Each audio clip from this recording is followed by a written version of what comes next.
Assalamualaikum warahmatullahi wabarakatuh, and good day to you who are currently watching this video. In this video, we will be discussing the lesson 1 and lesson 2 because that is our assigned topic, which is the group 2. By the way, I am Hazema Amid, one of the presenter of the group 2. In this chapter 2, it talks about the organizing and managing a multi-grade classroom. These are the intended learning outcomes of our lesson 1 and lesson 2. So the lesson 1 talks about the organizing the physical environment. Let's begin in this picture A and picture B. This picture A and picture B has differences. So in picture A, it is intended for the monograde or single grade classroom, while in the picture B is intended for the multi-grade classroom. So I think we're all familiar with what is monograde and multi-grade classroom. Yung physical environment nakapaloob dito yung mga furniture, yung mga materials at activities sa loob ng klase. It is the overall design of a classroom wherein makikita dyan yung mga furnitures, yung mga chairs, tables, mga drawers, and yung materials, yung mga design sa classroom at saka yung activities wherein yan yung mga gagawin sa loob ng klase. So that's the physical environment. We have 4 essential areas in a multi-grade classroom. A group interaction area. In group interaction area, nakapaloob dito yung group interaction or group work ng isang klase. In this type of area, nadidevelop dito yung creative thinking ng mga bata, yung mga pag-develop nila ng learning nila, at saka yung knowledge na nakakuha nila in that group work or group interaction. The next one is the individual work area. This is where the students do their independent work. And very common example in this one is yung pag nasa loob tayo ng klase, pag nakaupo tayo doon sa certain chair na inupuan natin, is matatawag na natin yan na individual work area. The third one is the teacher work area. Ito naman yung mga place kung saan naka-indicate dito yung space para sa teacher. So, dito rin, common example for this one is sa mga faculty, no? In that faculty na may kanya-kanyang area doon yung mga teacher. And a very common example in this one is in this picture, si Miss Margaret, na ito yung working area niya. Last one is the additional area. Additional area na ito yung mga play area, yung mga reading area, health corner area sa isang classroom. Especially sa multi-grade classroom, dapat nakapaloob ito wherein dapat may additional area para may time kung saan nagkakaroon sila dyan ng mga collaboration pag may ginagawa sila, for like example sa reading area.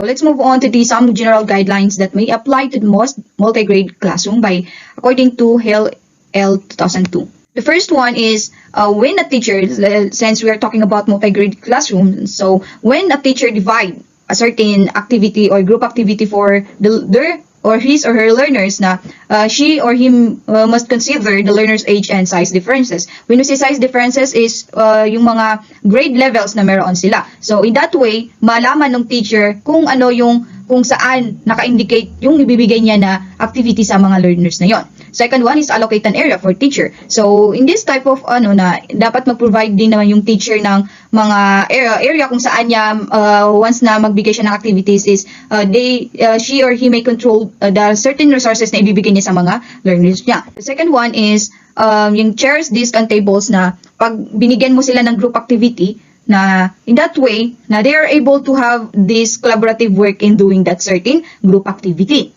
The fourth one is make use of low cupboards and cubbyholes. When we say cupboards or cubbyholes, na yan yung mga drawers or mga aparador na madaling maabot ng mga bata pag may kailangan silang mga materials na kukunin pag ginagawa yung activity na yon.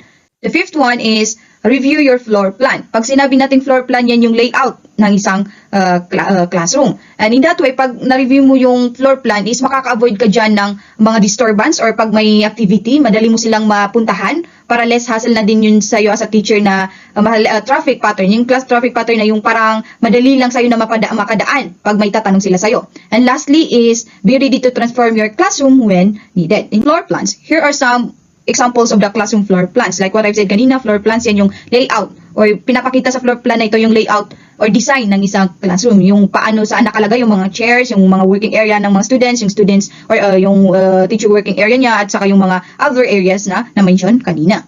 Figure of example of classroom floor plan. So we have here the self-contained classroom which organized by areas, and ito naman is organized for creative learning.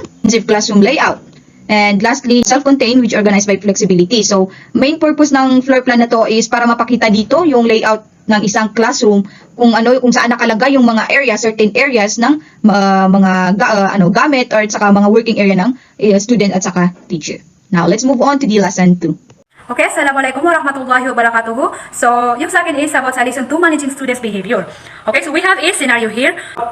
As we can see dito sa scenario na to, so in the first place, yung classroom ni Teacher Ann is ang harmonious niya, no? So, nag-start yung problema nung nagbigay na siya ng task, no? So, yung task na binigay ni Teacher Ann is parang yung iba sa mga students niya is hindi tumutulong, parang naglalaro lang, tapos yung iba naman is they just don't know what to do because they are being neglected, no? Because si Teacher Ann is she's dealing with the first graders. So, para maiwasan natin itong problemang to, yung pag-manage ng mga students' behaviors natin is to have a classroom management. Okay, so what is classroom management? So this is how we manage, this is how we manage our students' behavior, no? And also, classroom management is about how we organize the space, time, material so that the instruction and content and the learnings of our students is can take place, no? So yeah, so we have three distinct phases of classroom management.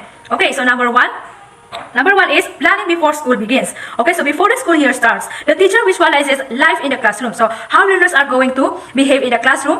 So, kailangan, no, magplano tayo before school begins para ma-visualize natin kung ano ba yung mangyayari sa klase natin. Para ma-visualize din natin kung paano ba mag-behave yung mga students natin and also paano sila mag-interact with their classmates, no? So, yun. Number 2 naman is implementing plans. So the teacher executes the plans that were developed before the beginning of school. So implementing plans. So dito muna yung mga na-develop muna plano, di ba? Nung di pa na nag-start yung school is dito muna siya i-execute. Dito muna siya i-implement, no? So syempre may mapupunta talagang expectation kasi nga nagplano ka, di ba? So doon mo makikita kung effective ba yung mga plans mo or hindi. So yun. And last but not the least is maintaining good discipline. So the teacher maintains the positive academic and social norms that have been established. Okay, so kailangan na ma-maintain natin yung positive academic and social norms that have been established. No? So when we say social norms, it is defined as values, attitudes, or the behaviors shared by a group of people. No? And also, social norms can function as unspoken rules or guidelines for how people behave and for how people are expected to behave. So kailangan ma-maintain natin yun para may apply nila yun hindi lang sa klase, no? Kundi pati na rin sa outside. So yun lamang po. Thank you so much for listening. Hello again. Let's move on to this statement. According to Wong and Wong 2009, the reason why kung bakit nagkakaroon ng behavior problem sa mga bata sa loob ng klase, it is because of the lack of rules or procedures na nai-implement ng teacher sa loob ng klase. So we have here some guidelines to consider when planning rules, routines, and procedures for a multi-grade classroom. The first one is inside the classroom. You as a multi-grade teacher, you must consider this as giving them procedure or rules inside the classroom. What are the procedures in taking the top lesson na may bibigay mo sa kanila kung paano nila ito gawin at the end of the topic. The second one is other school areas such as in the comfort room, office, playgrounds, etc. So, in this part naman is yung paano mo sila bigyan ng mga routine, mga rules or procedures sa paggamit ng mga areas na to, kung paano nila gawin, kung paano nila gamitin or paano sila mag-behave sa paggamit dito sa mga areas na ito. The third one is during whole class activities and sit work. So, you as a multi-grade teacher naman is kailangan talaga na magbigay ka sa kanila ng mga rules. Pag mag-implement ka sa kanila or magbigay ka sa kanila ng mga activities or it's either group activities or an individual activities. Kung paano sila mag-behave pag may nag-ask sa'yo na other students or pag nag-check ka na sa mga activities na may natapos nila and so on and so forth. And the fifth one is during small groups. In this type of activity is dito mo naman magbibigay ka dito ng mga rules once na may gawin sila ng mga activities, yung mga rules na ibibigay mo sa kanila when mag-answer sila sa mga questions na ibibigay sa kanila or pag may mga oral recitation, yan yung mga small groups activities. Now, last one is the other procedure that must be considered. In this part is magbibigay ka dito ng rules or procedures na gagawin nila at the end of start ng klase at saka pagkatapos ng klase. Na in that way, malalaman mo kung may naintindihan ba yung mga learners mo at the end of your discussion. And I think that would be all for our discussion in this video. Again, I am Hazema Gagil Amid, one of the presenter of this group too. Thank you for watching.